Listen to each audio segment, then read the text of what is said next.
Russian diary, doctor Ashok दा रानडे. मूळ प्रसिद्धी सत्यकथा, जानेवारी 1977. 16 मार्च. बूट मोजे घालता न येणाऱ्या माणसाने परदेशाला जाऊ नये. अरुण नाईकने टाय बांधण्याचे शिक्षण दिले, ते पुरेसे ठरले नाही.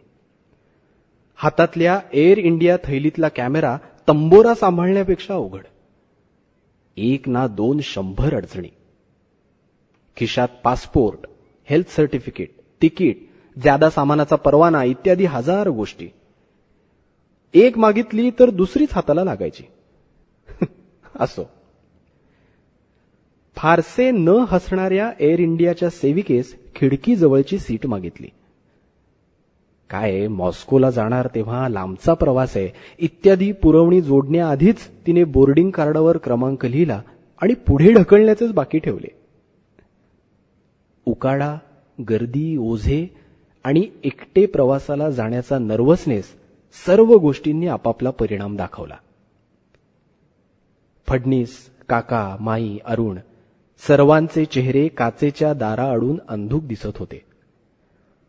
अधूनमधून हात हलवायचे, हसायचे, वर कपडे आणि ओझी सांभाळायची. विमान उशिरा निघाले. बराच वेळ मोटारीसारखे फिरले. मधली एक खुर्ची सोडून म्हातारी बसलेली. अमेरिकन असावी. आंतरराष्ट्रीय प्रवासी वर्ष, त्यात महिला दशक. चित्रगुप्त स्त्री रूपाने पृथ्वीवर आला का काय असे वाटणे इतकी तिला नोंदी करायची हौस. 2:10 विमान हलले, पहिली नोंद. 2:30 उड्डाण झाले, दुसरी नोंद. दिल्ली केव्हा येणार याची घोषणा झाली, तिसरी नोंद. मुश्किल आहे म्हटले. मध्ये मी टाइम्स साप्ताहिक वाचायला हवे म्हणून उठलो तेव्हा क्षणभर बिचकलोच. म्हटले सहप्रवासी टाइम्स वाचतो अशी नोंद होते की काय.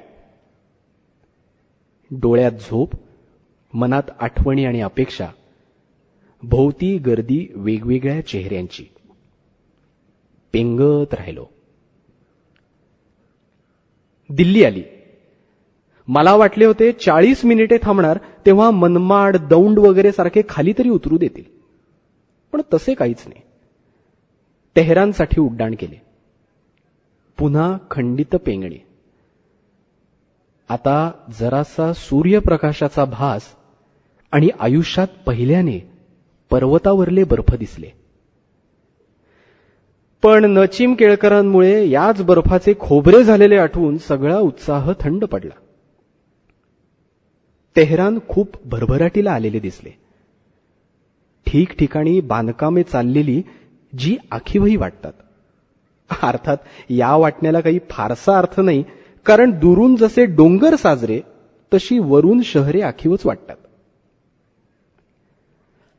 फॉलो मी जीपच्या पाठोपाठ आमचे धौलगिरी मोटरबाजी करत उभ्या असलेल्या ब्रिटिश एअरवेजच्या विमानाच्या कॉकपिटवर पंखानी धडक देणार होते. खिडकीतून बघताना एकदम गणवेशधारी माणसे खाली हातवारे करताना आणि धावताना दिसली. मग अनेक मोटरी तिकडे सुरसुरत आल्या. इंटरकॉम समोर धरून बरेच जण भराभरा काहीतरी बोलले. दोष कुणाचा यावर बरीच चर्चा चालली. मुंबईतला टॅक्सीवाला आणि खासगी गाडीवाला यांच्या शाब्दिक चकमकींपेक्षा काही वेगळे चेहरे वाटले नाहीत. बरे, ऐकू काहीच येत नव्हते, नुसते माईम. पुन्हा 40 मिनिटे मुक्काम असे जाहीर करून बराच काळ ठिय्या दिला. बोरिंग. विमानातून बरीच माणसे उतरली, पण आयात काहीच नाही. विमान मोकळेच पडले.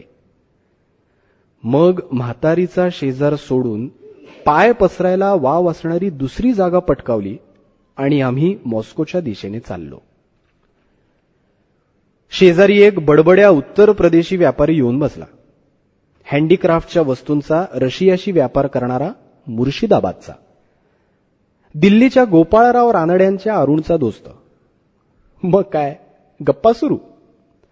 आपले राहते घर कसे आहे, एका जातीच्या सेमीप्रेशियस खड्याच्या पोटात खरोखरच पाणी कसे असते आणि नुकतेच झालेल्या कन्यारत्नाचे नाव काय ठेवायचे हा प्रश्न किती ज्वलंत आहे इथपर्यंत पठ्ठ्या हा हा म्हणता येऊन पोचला.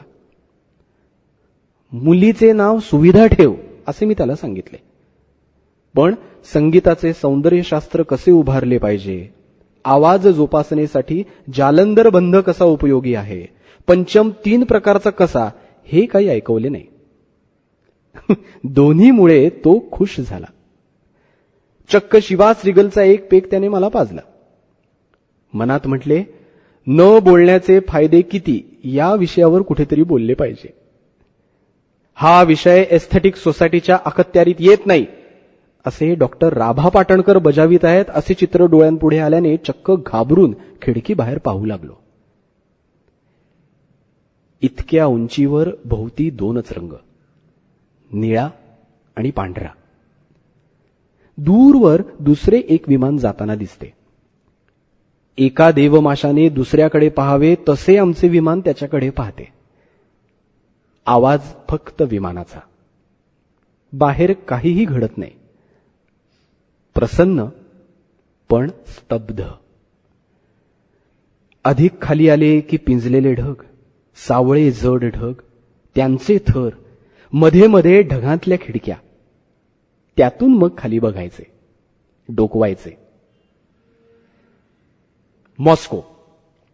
बर्फ पडलेले, पडत असलेले. शून्याखाली 5 उष्णतामान. हातात मोजे चढवावे लागले. निरंजन झवेरीने दिलेला ओव्हरकोट सुद्धा. मी कपडे घातले आहेत की कपड्यांनी मला वेढले आहे तेच कळेना. पण आता काळजी पडली पुढची. उतरलो तर कस्टम्स. करड्या नजरेच्या निळ्या गणवेशातल्या स्त्रिया आणि तपकिरी पिवळट रंगाच्या गणवेशातले गोरेपान उंच पोलीस आणि अधिकारी. खरी गोठविणारी मौज म्हणजे रशियन भाषा फारशी येत नसल्याने आणि ऐकायची सवय नसल्याने काहीच कळेना. आणखी एक मौज म्हणजे ओव्हरकोट आणि मोठ्या टोप्या यांमुळे चेहरेही नीट वाचता येईनात. भारतीय दूतावासातला कोणीतरी आसपास असणार म्हणून शोध घ्यावा म्हटले तर तेही जरा अवघड जाऊ लागले. म्हटले, आपल्या रशियन ज्ञानाचा भोपळा तर फुटलाच आहे, तर आता रशियन फेसबुक तरी काढावे. एवढ्यात एक चेहरा दिसला. प्रवाशांकडे निरखून पाहणारा आणि पुन्हा भारतीय. त्याला गाठले. मी अशोक रानडे इत्यादी सांगण्याच्या प्रयत्नात असतानाच त्याने दूतावासातील फर्स्ट सेक्रेटरीचे श्रीनिवासनचे कार्ड दिले. अगदी हसत मुखाने. श्रीनी येऊ शकला नाही, पण तुमची दुभाषी इथेच कुठेतरी आहे, तिला शोधून आणतो असे म्हणाला. याचे नाव नारायण. मनात म्हणले, बेट्या आता सगळी मदत करतोय हे खरे, पण मीच तुला शोधले, तू मला शोधतच नव्हतास. अर्थात याचे कारण आंतरकला संघर्ष. त्याच विमानाने चित्रपट निर्मात्यांचे एक शिष्टमंडळ आले होते. दिल्लीचा वर्मा, मद्रासचा राव आणि आणखी कोणीतरी. आमचे पडले 1 मॅन डेलिगेशन. नारायण अखेर पावला. माझ्या दुभाषिणीला घेऊन आला आणि संध्याकाळी दूतावासात या असेही सांगून गेला. ॲग्नेस नबातोवा. तिशीची, मध्यम उंची, गोरी, कृश, धारदार नाक, डोळे घारे आणि चेहऱ्यावर थंड कार्यक्षमता. सामान वगैरे सोडवून घेतले आणि बाहेर गेलो. जिवानी आणि ओसोरीन असे 2 रचनाकार एका छानदार वोल्गा गाडीसह हजर. विमानतळापासून शहर दूर. जिवानी इंग्रजी बोलतो. सीतकार वर्ण जरा जास्त जोराने उच्चारतो. हसतो पण मध्ये मध्ये, माझ्याच वयाचा. ओसोरीन मात्र वृद्ध. तो हिंदी बोलण्याची कोशिश करतो, मग मीही रशियन बोलण्याची तोशीच घेतो. आनंदच सगळा. ॲग्नेस मात्र थंडपणे स्मित करत राहते. रस्ते मोठे, रहदारी वेगवान पण दाट नाही. 2 बाजूंना रस्त्याकडेला बर्फ साठलेले. हॉटेल रसिया. 3 बाजू, 21 मजले. संध्याकाळी दूतावासात सोडण्यासाठी येते असे सांगून मी ॲग्नेस गेली. दुपारचे 2:30 वाजलेले. खोलीत शिरलो. एक मोठी संपूर्ण काचेचे तावदान असलेली खिडकी, त्यावर झिरझिरीत पडदा. खोलीत रेडिओ, टेलिफोन, टीव्ही आणि खिडकीतून समोर क्रेमलिनचा मनोरा. त्यावरचे सोनेरी कडांचे गोल घड्याळ अजून चालणारे, टोले देणारे. त्याच्याच अलीकडे छोटा रस्ता सोडून जुने पुराणे चर्च. मधला घुमट सोनेरी, बाजूचे 4 घुमट कांद्याच्या आकाराचे निळे. बाकी इमारत मात्र तांबड्या विटांची आणि भोवती पांढरे बर्फ. खोलीत उबदार. दृश्य स्वप्नातल्यासारखे सुंदर. कुणाला सांगू किती चांगले आहे ते. फार फार एकटे वाटले. 17 मार्च दुपारी 4:30. दूतावासात पोचलो. लाकडी तख्तपोशी टंकलेखकांची टकटक चालू. श्रीनी नव्हता. त्याच्या पियेने नीटपणे आत खोलीत बसवले. मला एकटे बसवेना म्हणून मग बाहेर येऊन त्याच्याशीच गप्पा मारत उभा राहिलो. तेही हिंदीत. फार बरे वाटले. त्याला पण वाटले असावे. और भी एक डेलीगेशन आया है साहब. हाँ हाँ, वहां सब फिल्म वाले हैं. उसी चक्कर में होंगे श्रीनी साहब. अभी आते ही होंगे. आप क्या गाने वाले हैं? हाँ साहब, ठंड तो है, मगर ये कुछ भी नहीं. 1 महीने पहले आया तो -20 था साहब. हमको तो आदत हो गई अब. आप उन्हीं कपडे लाए हैं ना? बहुत जरूरी है लेना. आणि मग डोळे मिचकावत, पीना भी बहुत जरूरी है साहब, नहीं तो. यावर मी एक संदिग्ध स्मित करतो. अचानक काकांच्या आदेशाची आठवण होते. हे सुपुत्रा, शाकाहार चालू ठेव आणि एकंदरीने संयमाने राहा. पुन्हा श्रीनीच्या खोलीत गेलो. त्याच्या शेल्फवरची पुस्तके पाहिली. खिडकीच्या तावदानातून पहारेकरी दिसत होता. एवढ्यात श्रीनी आला. बऱ्यापैकी उंच, सावळा, तरतरीत, हसतमुख, स्पष्ट पण घाईत बोलणारा. माफ कर, वर अडकलो होतो. आता लगेच माझ्या घरी जाऊया. तिथे 25व्या कम्युनिस्ट काँग्रेससाठी आलेला एक आमदार पण येणार आहे. खरं म्हणजे तो आता आलाही असेल. साहेबाला ते सांगितल्यावर लगेच सोडलं त्याने. मी म्हणालो, संगीतकाराला भेटण्याची आतुरता असली तरी तातडी नसते हे मला मान्य आहे. यावर तो मोकळेपणे हसला. आम्ही लगेच बाहेर पडलो. गाडी साधी आणि उजव्या बाजूस चक्र. रशियातली सर्व रहदारी उजवीकडून. जगातल्या डावेपणाचा उगम, पण प्रवाह उजव्या बाजूचा. श्रीनी म्हणाला, आधी टोकियो आणि त्याही आधी थिंपूला होतो भूतानमध्ये. मी लगेच म्हणालो, अरे माझा धाकटा भाऊ अरुण आर्किटेक्ट, तोही 2-3 वर्ष भूतानलाच होता. श्रीनी म्हणाला, of course, now I remember. त्यावेळेचे सर्व आर्किटेक्ट्स महाराष्ट्रातले होते. आता इथे 2-2.5 वर्ष झाली. तसं स्वातंत्र्य असतं, पण अर्थात फरक वाटतोच. तुझ्यासारखी माणसं आली की आम्हाला निरनिराळ्या लोकांना भेटता येतं, त्यांच्याशी कॉन्टॅक्ट्स वाढवता येतात. हो, कारण विनाकारण इथे कोणी कोणाला भेटणं सर्वसामान्यपणे होतच नाही. मी त्याला विचारलं, तुला रशियन येतं का? तो म्हणाला, थोडं बहुत, कामापुरतं, पण माझ्या दुसऱ्या सहकाऱ्यांना चांगलं येतं. काही वेळा भाषा न येणं फायद्याचं असतं, असं मी म्हणल्यावर तो सावध स्मित देतो. संभाषणाच्या ओघात मी माझ्या स्वतःबद्दलच्या माहितीचे घोडे पुढे दामटतो. माझे शोलोखोववरचे लेख इथल्या शोलोखोव म्युझियमने मागवून घेतलेत. पण पास्तरनाकवर किंवा स्ट्रॅव्हिन्स्कीवर लिहिलं त्याची काही अडचण झालेली दिसत नाही. छे रे, इतकं कोण बघतो. नाही म्हणजे हे लोक दक्ष राहतात, पण तसंच काही खास घडल्याशिवाय पाठीमागे लागत नाहीत. माझ्या अविश्वासाला मी स्तब्ध बसवतो. श्रीनीचे घर 4 मजली इमारत. बाहेरून ड्रॅप दिसते. 2 दारे. सर्व प्रवेशद्वारात थंडी वाऱ्यासाठी पिंजरा पद्धतीची लिफ्ट. आम्ही 3ऱ्या मजल्यावर पोचतो. श्रीनीची पत्नी लेखा, ती दार उघडते. अमुक अमुक आमदार आणि आणखी 2 येऊन बसलेले. घरात टोकियो, थिंपू, केरळ इत्यादी ठिकाणांहून आणलेल्या वस्तू. श्रीनी म्हणतो, तुम्हाला उशीर होईल या भरोशावर मी रानड्यांना घेऊन येण्यासाठी थांबलो. ते मॉस्कोला नुकतेच उतरले आणि मी त्यांना इकडेच आणलं लगेच. इतके लगेच की मी इथेच उतरलो असतो तरी चाललं असतं. हे माझं वाक्य ऐकताच लेखाच्या डोळ्यात किंचित भीती. अहो नाही नाही नाही, मी खरं नाही म्हणलं. यानंतर कॉफी, तळलेले बदाम, साबुदाण्याच्या पापड्यांसारखा कोणता तरी पदार्थ, क्रीम, वेफर्स, बटाट्याचे पॅटीज इत्यादी. लेखाला तिची भीती माफ. श्रीनी कम्युनिस्ट काँग्रेसविषयी ऐकण्यास फार उत्सुक असतो. अमुक अमुक आमदार सर्व तऱ्हेच्या सीपीएम वगैरे विषयी माहिती सांगतो. मी बदामांवर लक्ष केंद्रित करतो. कम्युनिस्ट काँग्रेसविषयीची अमुक अमुक आमदारांनी दिलेली काही माहिती तर फार मजेदार.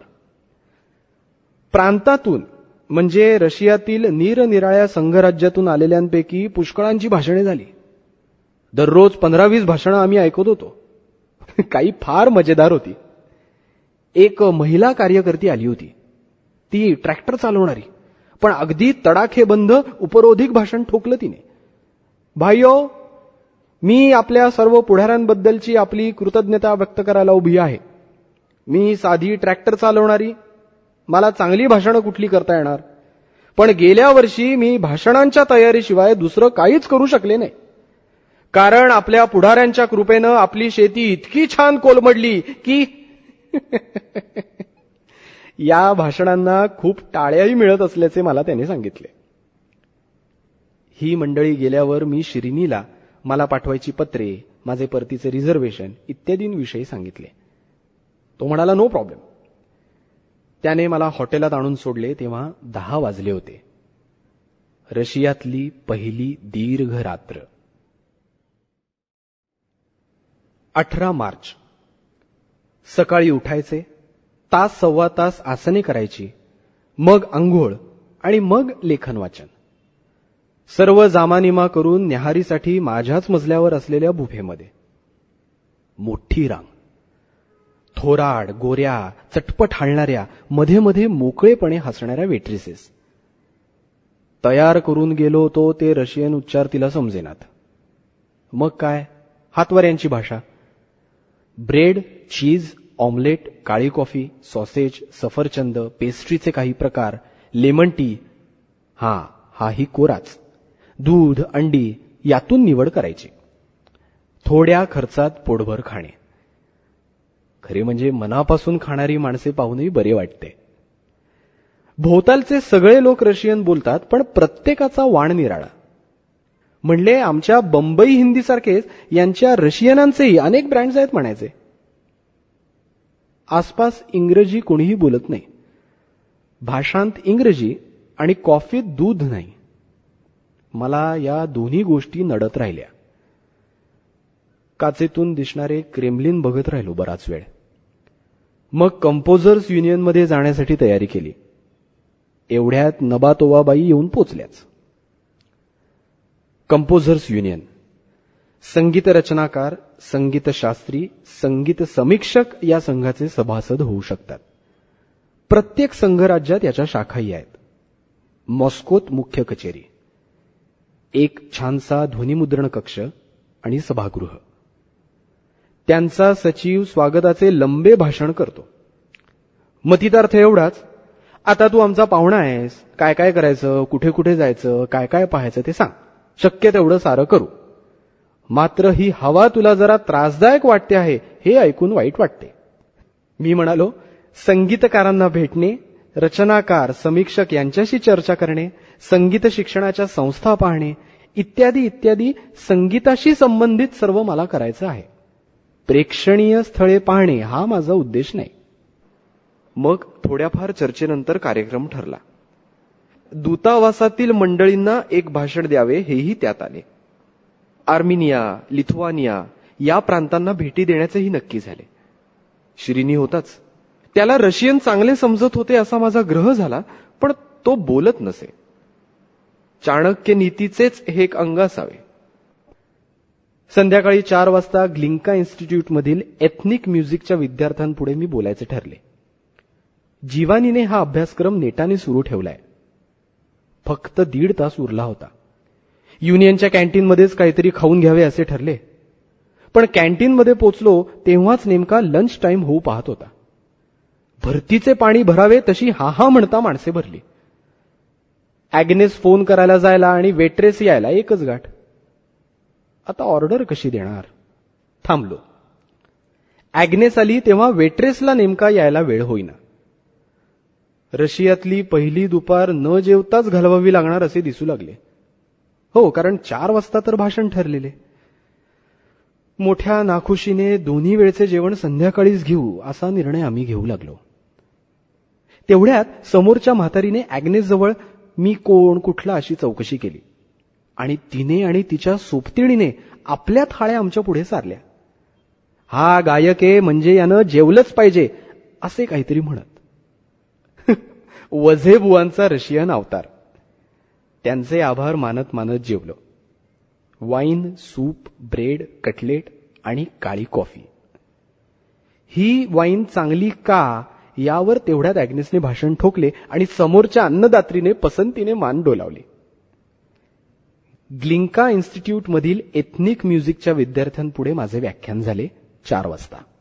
राग आणि ताल या 2 कल्पना मी सोदाहरण स्पष्ट करून सांगितल्या. जीवानी म्हणाला, माझ्या वर्गात मुलं 16 आहेत, पण आज हजर 25 आहेत, यावरून काय ते समज. काय ते समजून मी मनपूर्वक बोललो, अर्थात ॲग्नेसच्या आधाराने. ॲग्नेसने युनेस्कोतर्फे प्रख्यात संगीतज्ञ डॅनिएलूने प्रसिद्ध केलेल्या एशियन म्युझिक या ध्वनिमुद्रिका संग्रहावरील टिपांचे भाषांतर केलेले आहे. ती पटापट आणि बरे भाषांतर करते. तांत्रिक संज्ञा तिला माहिती असल्याने सोपे जाते. दुभाषिणीच्या द्वारे बोलताना अनेक पथ्ये पाळावी लागतात. वाक्ये छोटी असावीत, शब्द साधे असावेत, विनोद भाषांतरित होतील असे असावेत. हे सर्व काही जमले. मुले हुशार होती. नंतर पुष्कळ प्रश्न विचारत राहिले. परक्या संगीत पद्धतीचा इम्पॅक्ट घेऊ शकत होती. आमचे संगीत बरेच सूक्ष्म, बरेच सोफिस्टिकेटेड आहे आणि त्याची परंपरा केवळ कालाची नसून विकासाची आहे हे त्यांना पटलेसे दिसले. दौऱ्यात पुढेही पुन्हा पुन्हा हा प्रत्यय आला की भारतीय संगीत रशियात जवळजवळ अजिबातच पोचलेले नाही. दीर्घ परंपरेचे म्हणजे जुने पुराणे नव्हे अशी खात्री पटण्या इतका परिचय न झाल्याचे आश्चर्य वाटायला नको, कारण पौरात्य संगीत परंपरा पौरात्य संगीतकारांनी गूढवादाशिवाय समजून सांगण्याचा प्रयत्न हिरिरीने केलेलाच नाही. ॲग्नेस म्हणाली त्याप्रमाणे रशियात पोचले आहे ते भारतीय संगीत राजकपुरी आहे. दौऱ्यातला पहिला दिवस सत्कारणी लागला. भूक नव्हती. येऊन बुफेमध्ये काहीतरी खाऊन पांघरुणात गुरफटून वाचत पडलो. टीव्ही पाहता पाहता नकळतपणे अलगद झोपी गेलो. 19 मार्च. 11 वाजता कंपोझर्स युनियनमध्ये पोचायचे. मग मॉस्कोची भटकंती आणि 4 वाजता कंपोझर्स बरोबर चर्चा असा कार्यक्रम. माझ्या डोक्याचे रक्षण करण्यासाठी फरची टोपी घ्यायची आहे हा पहिला कार्यक्रम. मोठमोठी दुकाने, गर्दीही भरपूर, पण 54 सेंटीमीटरपेक्षा कमी आकाराची टोपीच नाही. आणि ही टोपी मी घातली की एकदम न्यायदेवताच होऊन जाईल. काहीच दिसू शकायचं नाही. 54 सेंटीमीटरची टोपी घ्यावी व ती अल्टर करावी अशी ही कंपोझर्स युनियनच्या सेक्रेटरीने सूचना केली. त्याच्याच सेक्रेटरीने नताशाने ती लगेच धुडकावून लावली.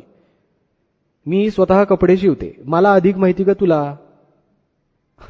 हा प्रश्न अर्थात रामबाण ठरला. तुला आता मुलांच्या कपड्यांच्या दुकानातच नेलं पाहिजे, ॲग्नेस म्हणाली. शेवटी नरेंद्र सिनकरांकडून एक फर टोपी आणि त्यात पुढेरी माकड टोपी असा संयुक्त प्रयोग रशियाभर चालू ठेवला. डोके शाबूत ठेवायचे तर टोप्या योग्य त्याच हव्यात हे सत्य यजमान आणि पाहुणे दोघांनाही मान्य होते. Exhibition of economic achievement, Komsomolsky prospect सारखे मोठे व लांब रस्ते, the arc of triumph, Lenin central stadium, monument to space exploration, Moscow university अर्थात ही लेनिन हिल्सवरची इत्यादी गोष्टी पाहिल्या. काही उडत उडत, काही नीटपणे. भव्यता, सुखसोयी आणि ठराविक काळात काम करणे हा अभिमानाचा विषय असणे याची जाणीव सर्वत्र होत राहिली. शहरभर पोस्टर्स मोठी मोठी, फारशी सुंदर नसलेली पण जनतेला श्रम करण्याचे आवाहन करणारी, भरभराट प्रत्यक्षात उतरवण्याचा शासकीय दृढनिश्चय व्यक्त करणारी. नाक्या नाक्यावर लाकडी फळ्यांवर प्रावदा इत्यादी वृत्तपत्रे लावलेली. लोक ती वाचताना दिसत. गर्दी होती पण भाऊ गर्दी नव्हती. लोक घाईत असत पण जीवघेणी धावपळ नसे. भिकारी तर दिसलेच नाहीत. खाद्यपदार्थांच्या दुकानात नेहमीच रांग आणि गर्दी दिसे. त्या मानाने खाद्यपदार्थ स्वस्तही होते आणि लोकही भरपूर आणि तब्येतीने खात. तऱ्हेतऱ्हेच्या पांढऱ्या ब्रेड्स, केक्स, पेस्ट्री, अंडी, दूध, दही, लोणी, चीज, पोर्क सॉसेजेस इत्यादी मांसाचे प्रकार, फळे, चॉकलेट, वाईन्स, कॉनॅक्स, वोडका, काळी कॉफी, लिंबू पिळलेला कोरा चहा हे मुख्यतः आढळणारे पदार्थ. कपडे, भेटवस्तू इत्यादी गोष्टी महाग व फारशा चांगल्याही नाहीत. त्या मानाने गरजेच्या वस्तू मुबलक, स्वस्त आणि बऱ्या दर्जाच्या. इथे 4 कॅपपेक्षा स्टील मिळ मिळणं जास्त सोपं आहे या माझ्या शेऱ्यावर ॲग्नेसनं केवळ एक मंद स्मित केले. मॉस्को बाहेरची एक सेमेट्री पाहिली. बर्फ पडत होते. कोणीतरी एअरफोर्स टेस्टिंग पायलट नुकताच मरण पावला होता. त्याचे दफन चालले होते. रुबाबदार गणवेशातले त्याचे सहकारी आणि पारंपरिक विलंबित अंत्यसंगीत वाजवणारा बँड. डॉक्टर झिवागोतला दफनाचा प्रसंग मनात चमकून गेला. या दफनभूमीत स्टॅलिनच्या पत्नीची कबर आहे. नाजूक नाकडोळ्यांची, डौलदार, सडपातळ मानेची ही स्त्री फार सुंदर होती असे म्हणतात. तिच्या पुतळ्यावरून ते खरे वाटते. याच दफनभूमीत क्रुशोवची कबर आहे. ज्या वास्तुशिल्पज्ञाने याचे स्मारक केले त्याचे क्रुशोवशी हयातभर वाकडे होते. पण हा प्रतिगामी वगैरे असला तरी प्रतिभावंत आहे असे क्रुशोवचे मत असल्याने त्याच्याकडे स्मारक उभारण्याची जबाबदारी सोपवण्यात आली. एका बाजूस पांढऱ्या संगमरवराचा अर्धचौरस उभा, त्याला दुसऱ्या बाजूने काळ्या संगमरवराचा अर्धचौरस येऊन मिळालेला. मधल्या एका ठिकाणच्या पोकळीत क्रुशोवचे सुवर्णरंगी डोके. आता पाश्चिमात्य देशात वास्तव्य करणाऱ्या या वास्तुशिल्पज्ञाला या स्मारकाचा अर्थ विचारता तो म्हणाला, हा माणूस अर्धा काळा आणि अर्धा पांढरा होता, पण त्याचे डोके सुवर्ण मोलाचे होते. आता लोक क्रुशोवविषयी थंडपणे पण मोकळेपणे बोलतात.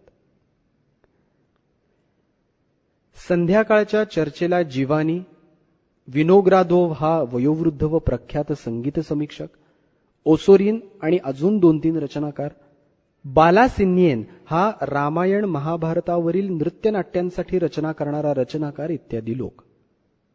चर्चा वेधक. लोकसंगीताची वाढती प्रतिष्ठा ते लोकांचे आहे म्हणून की संगीत म्हणून यांसंबंधी त्यांची भूमिका मात्र मला डळमळीत वाटली. भारतीय संगीताविषयी पुष्कळ आस्था दिसली.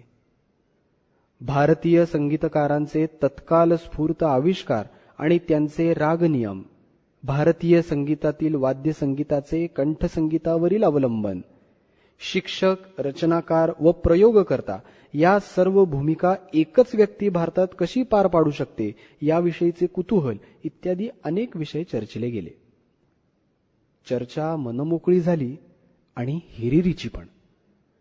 आपले संगीत तिकडे अजिबात पोचलेले नाही हे पुन्हा पुन्हा जाणवत राहिले. 20 मार्च. भटकंती पुढे चालू. मग संध्याकाळी दूतावासातील सोशल क्लबसाठी छोटेसे भाषण ठुमरीवर. बहुतेक प्रमुख अधिकारी वर्ग सपत्नीक उपस्थित. इतरही काही भारतीय. नीटपणे प्रसिद्धी मिळाली असती तर अधिक लोक आले असते इत्यादी टीका टिप्पणी ऐकू आली. साऱ्या मुक्कामात आपला दूतावास आणि रशियातील भारतीय यांच्या संबंधांचा विषय मला कुतूहलाचा वाटत राहिला. दूतावासाबाहेरील लोकांमध्ये मॉस्कोत किंवा तिथल्या विद्यापीठात उच्च शिक्षण किंवा संशोधनासाठी आलेले लोक व न येता जाता राहणारा व्यापारी वर्ग यांचा समावेश होतो. यांचे म्हणणे असे की दूतावासातले लोक नोकरशाही पद्धतीने काम करतात. परदेशी चैन करणे इतकाच त्यांचा उद्देश असतो. आणि दूतावासाशी संबंधित व इतर सरकारी अधिकारी वर्गाचे म्हणणे असे की विद्यार्थी आपापल्या अँटी एस्टॅब्लिशमेंटच्या पोजमधून सुटू शकत नाहीत. दूतावासाशी संबंध ठेवल्याने आपली रशियातील कमाई कमी होईल असे वाटून ते व इतर भारतीय कामाशिवाय दूतावासाकडे फिरकतच नाहीत. माहीत असले तरी कार्यक्रमांना वगैरे कोणी येत नाहीत. कारणे अर्थात राजकीय असतात. असो, दूतावास ही भारतीय संस्कृतीची माहिती पुरवणारी केंद्रे व्हावीत. निदान अधिक माहिती कुठे मिळेल याविषयी नीट संदर्भ पुरवणारी केंद्रे असावीत. भारतीयांचा आणि भारताविषयी कुतूहल असणाऱ्यांचा दूतावासात राबता असावा. भारताविषयी आस्था असणाऱ्या संस्था किंवा व्यक्ती यांची माहिती दूतावासात मिळावी.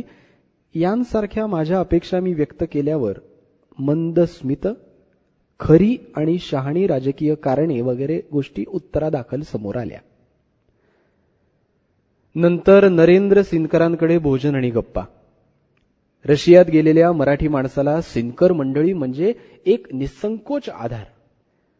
मराठी भाषा, मराठी जेवण आणि मनमोकळेपणा. सिनकर शोलोखोवच्या शांत 2 या कादंबरीचे भाषांतर करीत आहेत. विशेष म्हणजे युद्ध, निसर्ग वगैरेच्या वर्णनांचे भाषांतर करताना बखरी आणि इतर प्राचीन मराठी वाङ्मयांच्या मार्मिक भाषा वैभवाचे पुनरुज्जीवन करण्याचाही त्यांचा प्रयत्न आहे. त्यांचे भाषांतर वेधक होणार आहे.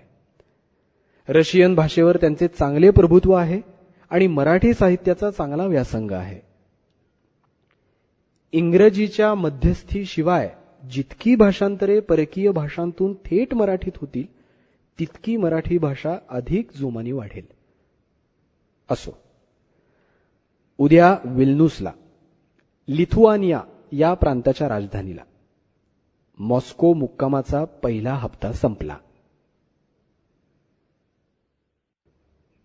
21 मार्च लिथुआनियाची राजधानी विल्नुसला जाण्यासाठी उड्डाण. एरोफ्लोत या सोव्हिएत विमानसेवेने. विमानात प्रचंड गर्दी. दुपारी पोचलो. थंडी मॉस्को सारखीच, पण लोक मात्र जरा अधिक मोकळे. दूध आणि दुधापासून बनवलेले पदार्थ यांसाठी लिथुआनिया प्रसिद्ध. रविवार दुपार असूनही लोकांची दुकानात गर्दी.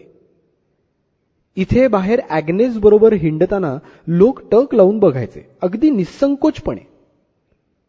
पहिल्याने वाटले की सर्व गरम कपडे, चिलखत, जिरेटोप इत्यादी मध्ययुगीन युद्ध साहित्यासारखे घेऊन आपण वावरत असल्याने दृश्य मजेशीर दिसत असावे. पण मग त्यांचे मित्रत्वाचे स्मित हळूहळू ओळखू येऊ लागले. या इंडियट्स असे मी आपणहून सांगू लागलो. त्यातले काही लगेच हस्तांदोलन करत, काही सुस्वागतम असे म्हणत, पण लिथुआनियन भाषेत. संध्याकाळी लिथुआनियाच्या युझेनियस या वयोवृद्ध आणि ज्ञानवृद्ध रचनाकाराचा सत्कार होता. हा षष्ठ्यब्दीपूर्ती समारंभ त्याच्या शिष्य आणि चाहत्यांनी जोरात साजरा केला. त्याच्या रचना वाजवल्या, त्याला भेटी दिल्या, मानसन्मानाची भाषणे झाली.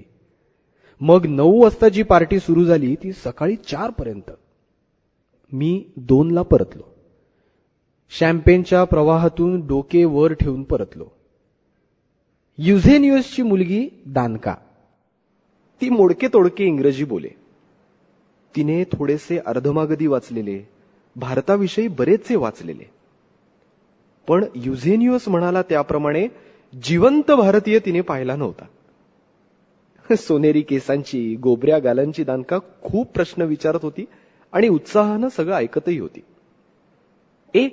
मला तुझ्या देशात यायचंय, कारण तुझ्या देशात लोक जमिनीवर झोपू शकतात. हा तिचा आवडता शेरा. मग एक शिल्पज्ञ जोडपेही आले. पाश्चात्य संगीतात अवकाशाची भावना संगीतातील विरामांमधून व्यक्त होते आणि म्हणून शिल्पज्ञांना ते जवळचे असावे, या माझ्या मतावर त्यांनी खूप वाद घातला.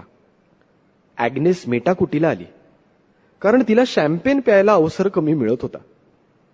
2 वाजता आम्ही परतलो तेव्हा मात्र ॲग्नेसच्या खोलीचा दरवाजा मीच तिला उघडून दिला. 22 मार्च. कंपोझर्स युनियनमध्ये माझ्या लिथुआनियामधील कार्यक्रमाची आखणी करून मग युझेनियसच्या घरी गेलो. माझ्याकडील संगीत ऐकवले. विल्गा नदीकाठच्या त्याच्या सुंदर घरातले वातावरण अत्यंत प्रेमळ होते. नेहमीच्या खाण्यापिण्याबरोबर मोकळ्या गप्पाही होत होत्या. लोकसंगीतात स्वरसंवाद असतात, पण ते षड्ज पंचम भावाचे नसतात असा त्याचा सिद्धांत, आणि त्यानुसार रचलेले संगीतच आजच्या कोंडीतून पाश्चात्य संगीताला बाहेर पाडू शकेल हा त्याचा विश्वास. याला आधारून त्याने आपली संगीत रचना केली आहे. त्यात जोमदारपणा आहे, आणि विशेष म्हणजे लयवाद्यांच्या दणदणाटाशिवाय त्याने तो आपल्या संगीतात सामावला आहे. काही आफ्रिकन वाद्यांचा युझेनियसने आपल्या संगीतात बेतशीर उपयोग केलेला आहे. केवळ नाविन्याच्या आहारी न जाता वेगळे सांगण्याचा त्याचा प्रयत्न मला वेधक वाटला. हॉटेलवर येऊन जरासा पडलो. मग लिथुआनियन लोकसंगीत आणि नृत्याचा कार्यक्रम पाहण्यासाठी गेलो. गच्च भरलेले, रवींद्र नाट्य मंदिरापेक्षा किंचित छोटे प्रेक्षागृह. कलावंतांचा संच शासनाने पगारी नेमलेला. 2 तासांचा चटपटीत कार्यक्रम. अगदी आजपर्यंत चालत आलेल्या लोकगीतांचाही त्यात समावेश असल्याने मध्ये मध्ये सर्व श्रोते गाऊ लागत, टाळ्या देऊन सहभागी होत. साराच कार्यक्रम आवडला. या कार्यक्रमात एक मजेदार गोष्ट लक्षात आली. मध्यंतरात झाडून सर्व लोक बाहेर पडतात आणि प्रेक्षागृहाच्या भोवताली जी कॉरिडॉर असते त्यात 3-4 रांगांची रांग करून चक्क फेऱ्या मारतात, अगदी शिस्तीने आणि ओळीने. 23 मार्च. आजचा कार्यक्रम मोठा भरगच्च. सकाळी 9 वाजता विल्नुस दूरदर्शनवर मुलाखत. मी इंग्रजीतून बोललो, मात्र प्रत्यक्ष प्रक्षेपणाच्या वेळी त्याचे रशियन किंवा लिथुआनियन भाषांतर वाजवायचे अशी योजना. 5 मिनिटांचे मुद्रण 7 मिनिटात करून बाहेर आलो. तंत्रज्ञ, दुभाषिणी इत्यादींनी जे जे सांगितले ते तपशिलात नोंदणे अशक्य. याला कारण केवळ माझा अंगभूत विनय. मग कौनस ही जुनी राजधानी बघण्यास मोटारने 100 किलोमीटरचा प्रवास करत गेलो. अतिशय सुखद. कौनसमध्ये M.K. सियुलरिओनिसचे संग्रहालय पाहिले. रवींद्रनाथांच्या प्रकारची सर्वगामी प्रतिभा असणारा हा चित्रकार, कवी आणि संगीतकार. लिथुआनियाचे अभिमानस्थान. अल्पवयात गेला म्हणून हळहळ वाटावी इतकी विविधता त्याच्या कृतीत. पुन्हा कसोशीने विचार करून कलाविषयक निर्णय घेणारा. शब्द कुठे लंगडे पडतात, कुंचल्याचे सामर्थ्य कुठे थिटे पडते, स्वरांचे साम्राज्य कुठपर्यंत इत्यादींविषयी निश्चित दृष्टिकोन असणारा. रोमारोलांपासून अनेकांनी त्याची वाखाणणी केली आहे, ती सार्थ वाटते. मग एक विचित्र संग्रहालय पाहिले. बुटास या चित्रकाराने जमविलेल्या सैतानाच्या प्रतिमांचे. हा चित्रकार सहज म्हणून सैतानाच्या प्रतिमा जमवू लागला आणि मग कर्णोपकर्णी ही गोष्ट पसरून देशोदेशींच्या सैतानाच्या प्रतिमा त्याला भेट म्हणून येऊ लागल्या. धूम्रपान करण्याच्या पाईपच्या आकारात, मद्यपान करण्याच्या पेल्याच्या रूपात, कर्णभूषणे, शिरोभूषणे, तऱ्हेतऱ्हेच्या सैतानाचे अवतार. यात भारतीय प्रतिनिधी कसा नाही असे विचारल्यावर मी हुशारी बाळगून उत्तर दिले, आमच्याकडे सैतानांचे विकेंद्रीकरण झाल्यामुळे एकच सैतान नसून अनेक राक्षस आणि असुर असतात. 2 मजल्यांचे बुटासचे घर केवळ सैतानांनी भरलेले आहे. चेहरे सुद्धा इतके विविध की रामदासांच्या मूर्ख लक्षण समासासारखे प्रत्येकाला सामावून घेणारे. कौनसमध्ये अजूनही 15व्या शतकापासूनचे काही भाग आहेत. ते पुन्हा डागडुजी केले जात असून तसेच राखले जाणार आहेत. नव्या मानवालाही कुठेतरी परंपरेची जागती चिन्हे हवीशी वाटतात. आपल्या मागे बरीच शतके उभी आहेत याच्या खुणा अवतीभोवती असाव्यात असे वाटते, हे मात्र ध्यानात घेण्यासारखे. 24 मार्च. विल्नुस शहरातली भटकंती पुरी केली. इथल्या मुलांची संगीत नृत्य शाळा पाहिली, विद्यापीठाचे वाचनालय पाहिले आणि थक्क झालो. 17व्या शतकातले एक हस्तलिखित अग्निबाणांच्या यंत्रणेवर आणि उपयोगावर, तेही आकृत्यांसह. टॉल्स्टॉयची पत्रे, कोपर्निकसच्या पहिल्या पुस्तकाची प्रत, नकाशा विभागात 15व्या शतकाच्या आसपासचे नकाशे, त्यातील भारताच्या मानचित्रात चौल आणि तारापूर यांचे निर्देश. मुंबई अर्थातच नाही. संध्याकाळी कंपोजर्स युनियनमध्ये व्याख्यान, भारतीय संगीतातील रागविस्तार या विषयावर. प्रेक्षागृह 150-200 माणसांचे, पण 300 माणसे खच्चून भरलेली. अर्धा तास उशिरा सुरू झालेले व्याख्यान 2 तास चालले. चांगले रंगले. मग फ्रेंड्स ऑफ इंडिया सोसायटीची माणसेही भेटून गेली. संस्कृत वाचन केलेली. कालिदासाच्या वेळी रागसंगीतच होते का इत्यादी प्रश्न विचारणारी आणि संस्कृत व लिथुआनियन भाषात खूप साम्य आहे हे अभिमानाने सांगणारी. व्याख्यानानंतर मित्रांची संख्या फुगली, त्यामुळे खूप बरे वाटले. मग जेवण, गप्पाही पुष्कळ. ॲग्नेसला मधून मधून एखादे रशियन वाक्य ऐकवण्या इतकी आता माझी भीड चेपली होती. मला असं वाटलं की तू भारतातला रशियन हेरच असला पाहिजेस, हे ॲग्नेस इतक्या गंभीरपणे म्हणते की मला हसूच आवरेनासे होते. रशियन पद्धतीने टोस्ट्स प्रपोज केले जातात. एकंदरीने या प्रकाराची मला आता चांगली सवय झाली असल्याने मीही टोस्ट प्रपोज करण्याचा सपाटा लावला. संगीतकारांच्या अपरिस्फुट भावसंचिताला यासारख्यापासून ते जनतेच्या मैत्रीला वगैरे वगैरे.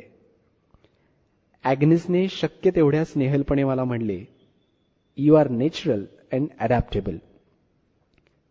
तेवढ्यात युनियनचा अध्यक्ष येतो. सोव्हिएट रचनाकारांची भारतीय संगीतकारांना माहिती आहे का? मी म्हणतो नाही, कारण आमच्या संगीत पद्धतीपेक्षा तुमची संगीत पद्धती वेगळी आहे आणि दुसऱ्या संगीत पद्धतीचा अभ्यास करणं जरा अवघडच नाही का? अरे असं कसं म्हणतोस? आमचा देश एवढा प्रगत, मग आमच्या संगीतकारांकडे तुम्ही का लक्ष देऊ नये? तो आग्रहीपणे विचारतो. मग मीही जरा सूर बदलतो. आमचा देशही इतका सुसंस्कृत दीर्घ संगीत परंपरा असणारा, मग आमचे किती थोर संगीतकार तुम्हाला माहीत आहेत सांगा पाहू. ते जरा दुखावले असे भासते. उदाहरणार्थ, मी इकडे यायच्या आधी तुम्हाला माझी माहिती होती का? जरा वेळाने पण मोकळेपणाने ते हसतात. यंदा आमच्याकडे हिवाळ्याने अजूनही आपला गाशा गुंडाळलेला नाही, त्यामुळे स्थलांतर करणारे जे पक्षी इथे आले त्यांना अन्न मिळेन असं झालेलं आहे. ते परत जाऊ नयेत म्हणून मी माझ्या दुकानाबाहेर मांसाचे तुकडे वगैरे टाकतो. दुसरा एक जण मला विश्वासात घेऊन सांगतो, हो मला माहित आहे हे. अरे ते कसं काय बुवा? त्यातला एक पक्षी मला हॉटेलात भेटला. पुन्हा एकदा हे ऐकून अध्यक्ष गडगडून हसतो. ॲग्नेस म्हणते, आता मला तुझे विनोद समजेन असे झालेले आहेत. परत कोणीतरी म्हणालं, तुला आमचे कोणते रीतिरिवाज चमत्कारिक वाटतात? हे असले प्रश्न धोक्याचे असतात, कारण शिष्टाचार, पावित्र्य इत्यादी कल्पनांना धक्का देणारे उत्तर जाऊ नये याची खबरदारी घ्यावी लागते. अजाणता फोपा होण्याची म्हणजे अप्रायोजकपणा पदरी येण्याची शक्यता फार. तरी मी म्हणालो, मध्यंतरात कॉरिडॉरमध्ये रांगेने फेऱ्या मारणं फार मजेदार वाटतं. हशा, कोनॅक, वोडका, पार्टी मजेने पुढे चालू. माझ्या मनात विचार आला, या लोकांना भांग दिली पाहिजे. कालक्षणाचे छेद घ्यावेत ते भांगेने. इतर मद्यांनी काळाचे भान नाहीसे होत असेल, पण भांगेने ते सूक्ष्म होते. काळाबरोबर एरवी आपली फरफट होते, पण भांगेने काळ आपल्या समोर असा थेंबा थेंबाने ओघळताना दिसतो. यातही कालावर विजय अर्थातच नसतो, तो मिळतो संगीतात. पण मी यातले काहीही तिथे बोलत नाही, कारण कालापेक्षा अधिक द्रवप्रवाह तिथे जोराने वाहत असतात. उद्या आर्मेनियाची राजधानी येरेवान इथे जायचे आहे. सकाळचे उड्डाण. झोप लागते तेव्हा उत्तर रात्र झालेली असते. 25 मार्च. विल्नूस ते कियेव, कियेव ते रस्तोव आणि रस्तोव ते येरेवान असे 3 टप्प्यातले उड्डाण. प्रत्येक ठिकाणी विमान थांबले की उतरावे लागे. थंडी बरोबर होतीच. फक्त येरेवानला 0वर 10 उष्णतामान, त्यामुळे खूपच बरे वाटते. संध्याकाळी 4ला पोचलो. वातावरण नक्कीच अधिक पौरात्य. लोकांचा वर्ण गोरा, पण डोळे काळे आणि नाकात इराणी झाक. हॉटेलातल्या गालिच्यातही ती जाणवे. खोलीची खिडकी उघडू ठेवू शकण्या इतका हवामानात बदल. वा, बरे वाटले. 5:30 वाजल्यापासून होतोझान, ॲग्नेस आणि मी जेवायला बसलो. थेट 9 पर्यंत. होतोझान खूप बोलतो, त्यात आणि आर्मेनियन कोनॅक. तो 5-1 वर्षांपूर्वी भारतात आला होता. शांतिनिकेतन, इंदिराजी, मुंबई अनेकांच्या आठवणी सांगत राहिला. सबंध दिवसाच्या प्रवासानंतर काहीही न बोलता गप्प राहणे यातही एक आराम मिळाला. जेवणातही ओळखीचे पदार्थ दिसले. तांदूळ, ओल्या पातीचा कांदा, बीट इत्यादी. संध्याकाळी अजून अंधार लवकर पडतो. काही पत्रे लिहिली आणि झोपून टाकले. खालच्या पटांगणात कुत्री ओरडून संभाषण करत होती. ही खूण ओळखीचीच. गिरगावात घड्याळाची टिकटिक सुद्धा डोक्याशी नको वाटायची, पण इथे यानेही दिलासाच वाटला. 26 March. Museum, institute of culture, gallery of modern art आणि तुर्की लोकांनी आर्मेनियन्सचे 15व्या शतकात शिरकाण केले त्याबद्दलचे स्मारक इत्यादींना भेटी दिल्या. आर्मेनियन लोकांचे संस्कृती केंद्र ही एक और संस्था आहे. देऊळ, संशोधन केंद्र, प्रयोगशाळा, वाचनालय सर्व काही एकत्र. जगातल्या सुमारे 25,000 आर्मेनियन हस्तलिखितांपैकी 13,000 इथेच आहेत. त्या विषयाचे तज्ज्ञ इथे येऊन हस्तलिखितांचा अभ्यास करतात. पहिले छापील आर्मेनियन पुस्तक मद्रासचे आहे. सचित्र हस्तलिखितात सोनेरी रंगाच्या जागी सोन्याचा पातळ पत्रा, त्याला चिकटविणारा गोंद लसूणाच्या उपयोगाने बनवलेला इत्यादी इत्यादी माहिती मिळाली. आर्मेनियन रचनाकार लोकसंगीतावर भर देतात. त्याचप्रमाणे कोणे एकेकाळी तुर्कस्तानात असलेल्या नष्ट झालेल्या किंवा विखुरलेल्या आर्मेनियन जाती जमातींचे संगीतही आठवून वापरतात. यात एक प्रकारचा हळवेपणा आहे. त्याचबरोबर परंपरांना तसेच वापरता येणार नाही ही समजही. आपली प्राचीन संस्कृती आणि आधुनिक जीवनसरणी यांचा मेळ साधण्याचा प्रयत्न निश्चितच लक्ष वेधून घेणारा आहे. 27 मार्च. दिलिझान, 100 किलोमीटरवरचे. रचनाकारांसाठी बांधलेल्या या नगरास भेट दिली. वाटेवरच सेवान हे 2000 फूट उंचीवर असलेले प्रचंड सरोवर. कॉकेशस पर्वतराजींमधले हे सरोवर संपूर्ण गोठलेले. किनाऱ्यावर येता येताच तरंग गोठलेले. एखादी तान मध्येच थांबावीत असे. पर्वतराजींतला हा घाट नयनरम्य. रचनाकारांसाठी बांधलेली घरे टुमदार. 4 सुसज्ज स्वच्छ खोल्यांची. एका खोलीत चांगला पियानो, 3 वेळा चांगले जेवण, फुकट, जवळच जेवणघर आणि भाडे 2 महिन्यांना 4 रुबल्स. इतरांना 7.5 रुबल्स महिन्याला. शांत थंड वातावरण. एकमेकांच्या संगीत साधनेचा त्रास होऊ नये एवढ्या अंतरावर घरे बांधलेली. शिल्पकार, चित्रकार व लेखकही इथे येतात. पेशाने संगीतकार नसलेल्या पण संगीताचा अभ्यास करणाऱ्या 4 विद्यार्थिनी तिथे एका घरात राहत होत्या. त्या होतोझानच्या ओळखीच्या होत्या. त्यांनी आम्हाला घरी बोलावले. वातीच्या स्टोव्हवर मला कॉफी करून दिली. त्यातली एक मुलगी 12 वर्षांची, एका अर्मानियन रचनाकाराची मुलगी. हा रचनाकार आमच्याबरोबर होता.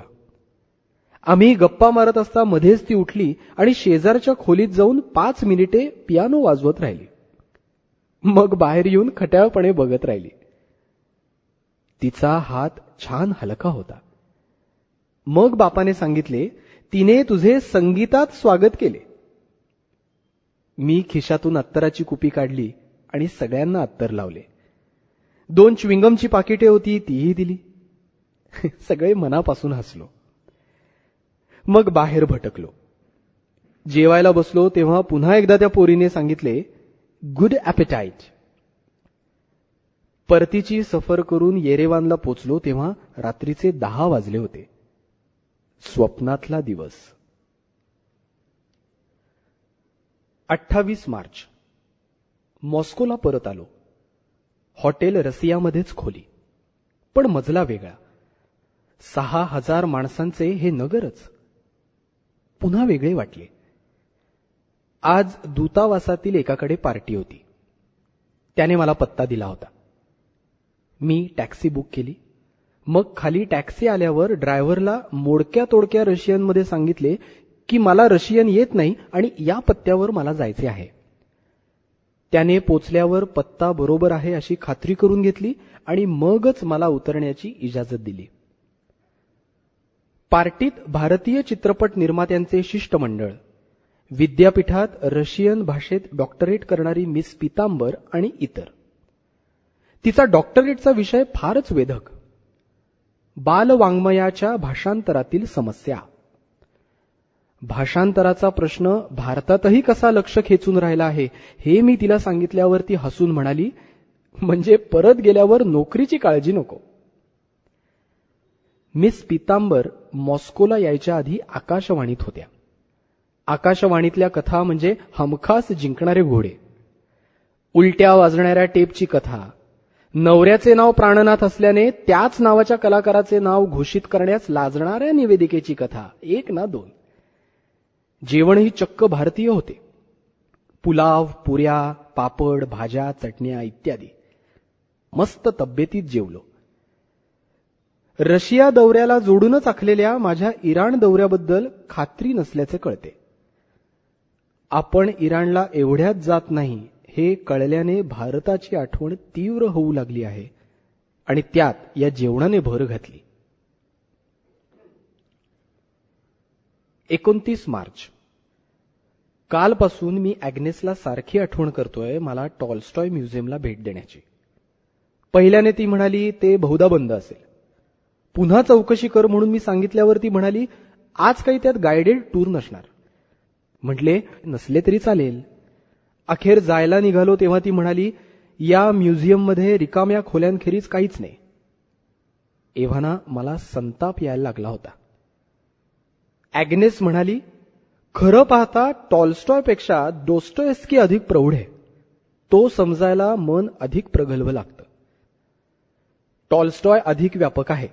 त्याची महती कळायला माणसाचं मन संकुचित असून चालत नाही असं मी म्हणालो. तू काय म्हणतोयस ते मला कळत नाही, बट आय हेट टॉल्स्टॉय.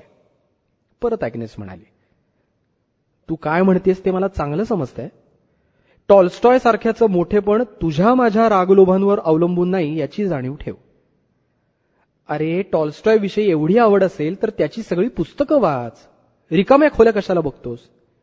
ॲग्नेस मी त्याची सर्व पुस्तकं वाचली आहेत हे तुला माहीत आहे. मी काय करावं याविषयीची सल्लामसलत आपण नंतर करू, पण मला हे म्युझियम बघायचंय म्हणजे बघायचंय. याविषयी मला चर्चा करायची नाही. अनेक गंडांनी पछाडलेल्या व्यक्तीला टॉल्स्टॉय मधला सूर्यप्रकाश सहन होणार नाही हे मला माहीत आहे, पण त्याची जाहिरात करण्याचीही जरूर नाही. ॲग्नेस धुसफुसत राहिली. अधिक विचार केल्यावर माझ्या लक्षात आले की या म्युझियमला भेट देण्याबाबत तिने अनंत अडचणी निर्माण करण्याचा प्रयत्न केला. हे खळखळ करणे अनैसर्गिक होते. अँड नथिंग कुड हॅव बीन मोर अनॉइंग. असो, म्युझियम सुरेख आहे. छायाचित्रे, टॉल्स्टॉयच्या ग्रंथांची हस्तलिखिते, त्याने वापरलेल्या वस्तू, त्याच्याविषयी लिहिलेली पुस्तके इत्यादी वस्तूंनी समृद्ध. शिवाय वाचनालय.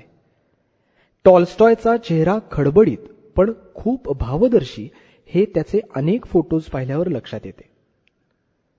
कॉकेशसमधील त्याच्या छायाचित्रांपासून तो थोडासा क्षुब्ध वाटतो.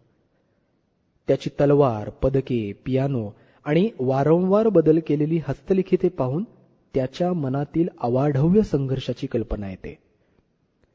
बऱ्या वाईट कोणत्याही विचाराला तो धीटपणे सामोरा गेला. आपली सुरकुती लपवू न पाहणारा वृद्ध आणि मनातले किलमिशही विचारांच्या प्रकाशात आणणारा कलावंत दुर्मिळ असतो. टॉल्स्टॉय दोन्ही होता. आपल्या वंशपरंपरागत राहणीचा, 1000 वेळा मागून न मिळणारा, दिलासा देणारा ठेवा नाकारूनही रशियन परंपरांकडे पुन्हा पुन्हा वळणारा हा माणूस. आपली मान्य झालेली, गळ्यात बसलेली गायकी मनाला पटेनाशी झाली म्हणून सोडणाऱ्या गवया इतका धाडशी होता. हे म्युझियम त्याच्याच घरात आहे.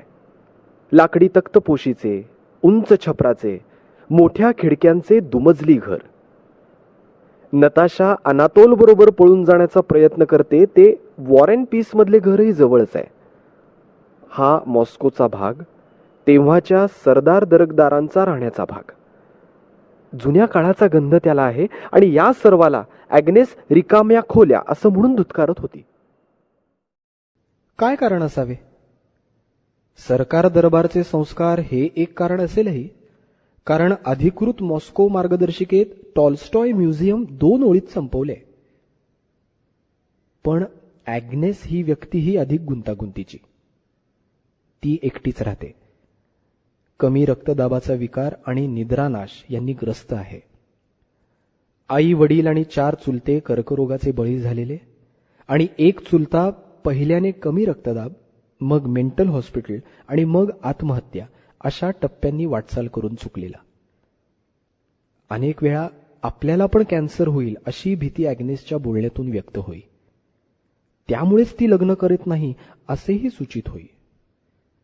खाण्यापेक्षा पिणे जास्त करी.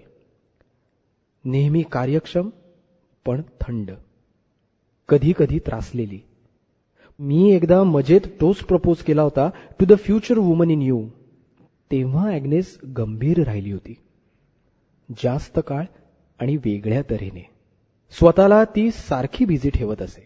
पलुसकरांची ध्वनिमुद्रिका उदाहरणादाखल वापरली तेव्हा ती पटकन म्हणाली, तुमचं संगीत भरीव आहे आणि तरीही सेक्सी नाही. पण जगातल्या सर्व विषयांवर तिची मते हटवादी आणि कडवी होती. तिला सूर्यप्रकाश आवडत नसे तशी उष्ण हवा आणि टॉल्स्टॉयही. तिचा माझा वाद होणे अपरिहार्यच होते. संध्याकाळी कंपोजर्स युनियनमध्ये व्याख्यान होते, vocal forms in Hindustani classical music या विषयावर. काही जुने, काही नवीन चेहरे. नंतर मुबलक प्रश्नोत्तरे. पुन्हा एकच गोष्ट जाणवली, आपले संगीत रशियात अजिबात पोचलेले नाही. 30 मार्च मॉस्को विद्यापीठातील फायलॉलॉजी फॅकल्टीतर्फे व्याख्यान. फ्रॉम सॉन्ग टू सॉन्ग या विषयावर बोललो. गझलला आधारभूत धरून. 40-50 विद्यार्थी भाषा, वाङ्मय, तत्वज्ञान या विषयांचे. पुष्कळ चर्चा. विद्यार्थ्यांची दक्षता आणि उत्साह याने फार बरे वाटले. विद्यापीठाचा परिसर प्रचंड आणि जिवंत. मग काही जॅझ म्युझिशियन्सची चर्चा. जॅझ संगीताला रशियात मागणी खूप आहे, पण तरीही रेडिओ, टीव्ही, कंपोजर्स युनियन सारख्या संस्था, वर्तमानपत्रे इत्यादींमध्ये त्यांना स्थान नाही. आणि मजा अशी की 1930 सालापर्यंत मात्र कम्युनिस्ट पार्टीचे सदस्यत्व आणि जॅझची आवड या गोष्टी सारख्याच आवश्यक मानल्या जात होत्या. जॅझ संगीतकारांना भारतीय संगीताबद्दलच नव्हे तर संगीतशास्त्राविषयीही चांगली आस्था आहे. चर्चा मनपसंत झाली. हॉटेलात परत आल्यावर शिरीनीकडून कळले की इराणचा दौरा सध्या नक्की रद्द. एका दृष्टीने वाईट वाटले, कारण पर्शियन आणि अरबी आणि मग इतर आशियाई देशांचे संगीत आपल्या दृष्टीने अधिक महत्वाचे हे मला पूर्वीपासून पटले आहे. पण तसे पाहता कंटाळलोही होतो. नवीन चेहरे, दृश्ये, आवाज इत्यादी चेतकांचा मारा सुद्धा थोडासा शीण उत्पन्न करतोच. उद्या परतणार. मॅट्रिक झालो तेव्हापासून रशियन शिकायचे म्हणत होतो. प्रत्यक्ष शिकायला लागलो तो मात्र आकाशवाणीची नोकरी करत असता. पण तेव्हाही विद्यापीठाचा व्याकरणी बाणा पचत नव्हता नीटपणे. याला कबी तिच्या ध्वनीचे जातपोत काही रुजेनात. रशियन वाङ्मय वाचत राहिलो. मनात आकांक्षा ही की कधीतरी हे मुळातून वाचेन. स्ट्रॅव्हिन्स्कीवर लिहिले यालाही कारण त्याचे रशियन पण असावे का? देव जाणे. आशियात राहूनही युरोपीय वाणगुण घेणारा देश म्हणूनही रशियाचे मला आकर्षण असेल. कसेही असो, भारताबाहेर पहिले पाऊल टाकले ते रशियाच्या भूमीत हा योगायोग गमतीचा खरा. एवढ्यानेही हरकून जायला हरकत नव्हती, पण तसे झाले नाही. कारण जो रशिया दिसेल असे वाटले होते तो दिसला नाही. अर्थात मला काही 19व्या शतकातला रशिया नको होता, पण तरीही दिसला त्यापेक्षा मोकळा, आत्मविश्वासाच्या बळावर अवलंबून राहणारा रशिया दिसेल अशी माझी इच्छा आणि अपेक्षा होती. जाण्या येण्याला अटकाव नसणे एवढीच काही बंदी नसण्याची लक्षणं नव्हेत. रशियातील वंशसंगीत शास्त्रज्ञांना लोमॅक्सचे काम नवीन का राहावे? जॅझ संगीतकारांना कल्चरल वर्कर्सच्या संघटनेत का ढकलले जावे? फोक म्युझिक श्रेष्ठ कारण ते पीपल्स म्युझिक असते असे भोंगळ समीकरण यांत्रिकपणे संगीतज्ञ वापरतात असे का दिसावे? याला कारण असे की माहिती आणि ज्ञान यांची देवाणघेवाण तिथे होत नाही. आणि असे न होण्यामागे शासकीय आणि राजकीय भूमिका कार्यकारी असतात. अर्थात एवढ्या कमी वास्तव्यात काय कळणार खरी परिस्थिती? पण श्वेत रशियन्स इतर संघराज्यातील लोकांकडे तुच्छतेने पाहतात हे इतक्या थोड्या वास्तव्यातही कळले. पूर्व आणि मध्य रशियातील लोक आम्ही सोव्हिएट्स आहोत पण रशियन नाही असे सांगतात हेही ध्यानात आले. बंदपणाचा बाऊ करू नये, पण मोकळेपणाची दवंडीही पिटू नये. जोम, कार्यनिष्ठा, शिस्त, महत्वाकांक्षा याचबरोबर संशय, अविश्वास आणि एक प्रकारचा अनैसर्गिक थंडपणा या वातावरणात आहे हे मात्र खरे. मनात आता कोमल आणि तीव्र सुरांची हुरहुर घेऊन परतणार. डोळ्यासमोर आता भारतातला लख्ख सूर्यप्रकाश, काळी सावळी माणसे, मुंबईचा समुद्र आणि हलके कपडे घालून हलकेपणे हिंडण्याचा आनंद. दानका म्हणाली होती, तुमच्या देशात माणसे जमिनीवर झोपू शकतात ना? होय, आमच्या आणि आमच्या जमिनीच्या मध्ये बर्फाचा पडदा नसतो दानका. 1 एप्रिल. मुंबईत लोकांना वाटत होते तेहरानला जाऊन 16 तारखेला परत येणार. 1 तारखेला येऊन कोण फूल झाले तेच ठरवता येईना.